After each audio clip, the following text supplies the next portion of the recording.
this recording find you healthy and safe. My name is Margaret Labno, and I am one of the teachers at the middle school.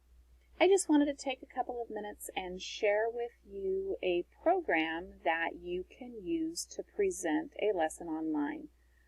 For those of you who don't know, I spent a little time in the virtual world teaching online classes, and I use this program quite often. And I do want to tell you it is very easy to use. I know it might be hard to believe, but it is.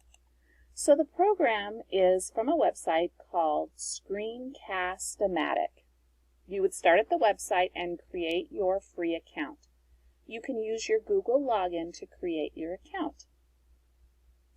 Once you have done that, you can choose the option to start recording. Once you've done that, it will ask you to launch the recorder. It'll take a minute or two to download the recorder that you need for the program. Once that is done, you will see a screen like this. It has a dotted or a hashed line that you will use for your presentation. So you can use a presentation that you've already created, either on PowerPoint or Prezi or Google Slides, whatever program you use to do your presentations. You will open that program, and then you will use that dotted or hashed line around what it is that you want to record.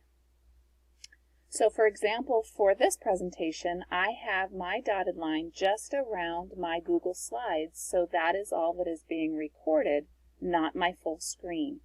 You can adjust the size of it so that it records your full screen if you would like, or just what you would like to be seen. You can record just your screen, you can record just your webcam, or you can record your webcam plus your screen. For this demo, I'm recording just the screen and obviously the audio to go with.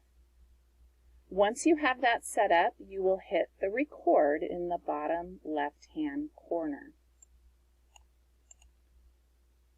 On this next slide, you can see that the hash line is just around the slide, and that's how I've had it set up for this demo.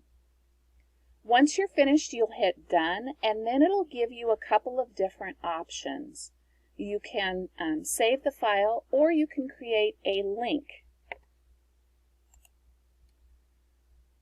Here are some of the options that you are given once you save the file. You can upload it to YouTube if you have a YouTube channel, or just to your Google Drive.